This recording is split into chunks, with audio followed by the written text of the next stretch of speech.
Now, Milton Erickson said that hypnosis was fundamentally about ideas. He said that even relaxation, which we associate so much with hypnosis, is an artifact of ideas. The hypnotist presents the idea of relaxation. The individual accepts and responds to the idea of relaxation, and thereby the individual becomes or experiences relaxation. What this is I call this an instrument. And the reason I call it an instrument is because exactly that. It is something that is sort of tangible and specific. We can use it as a measurement, but it is also something that supports the process of wholeness. So you can see here what I have is first we see a state of wholeness that exists. The individual is what we call whole. That is a kind of subjective notion or frame, but it also is a subjective in terms of what the client experiences of themselves as being whole. When a person experiences an injury, and we'll take, for example, the simple one, which is a skin injury. The first thing that happens when we experience an injury to the body is we have to first stop the bleeding. And our body has very specific biological processes to do this. As I said, often without our even becoming aware of there being an injury. We release immediately upon exposure of the blood system. We experience a release of chemicals called clotting factor that cause that blood to start to accumulate together and form a clot. And we also experience vasoconstriction on the vessel to close the vessel. So this is a twofold process of both closing the vessel and building a little clot at the end. So I want us to pay attention to the mechanisms of this as we go through to see how they will apply back into a kind of ideodynamic, psychodynamic, or hypnotherapeutic application.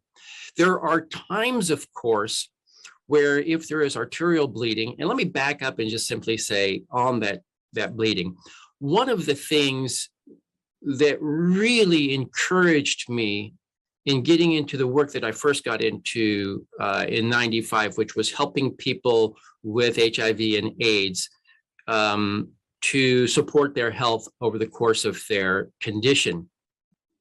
Acute inflammation serves healing. Chronic inflammation impairs healing and actually causes secondary conditions. And so what we will do if the client is presenting with a physical injury, then we will say, well, all right, well, let's put a little mark here. You know, I'll say, let's put a little mark where we think we are and put today's date on it. But then what I've seen is that same cycle, that same process that takes place on the physical level also takes place on the mental level. We can see that when we have an injury, we get inflamed, we get all kind of wild and stirred up about it. We have to calm down. We get into an inflammatory phase. We might mull on it, etc. As I said earlier, get angry, slam things around. Then we start sort of rebuilding, and then we start remodeling, etc. The same cycle. So if the client is presenting with a psycho-emotional trauma, then we can say, all right, where do you think you are on this cycle? And then that individual will mark, and maybe they'll say, well, you know, this thing has been going on for some time, so I'm over here. And as we move out on these spheres, we can see that how this physical injury or emotional injury, we can experience that or measure it on all of these other areas of our life, our mental, emotional level, our spirit level, our societal level. Usually this is a big one. This is in family dynamics. Who am I? All my relations, all the people, both my near family and my chosen family. And then on the cosmic level, is the principle of who am I? Who am I in the world? Who am I meant to be? And what I have found with this is that these will vary. And what happens when we can identify where individuals are here, then we know where to apply our work. So we have specific hypnotherapeutic methods to apply in each of these phases. But the first one is to come back to the big picture and say, all right, where do we have the highest level of wholeness? If we activate the parasympathetic response, we are activating the healing response. We're moving out of crisis. We're moving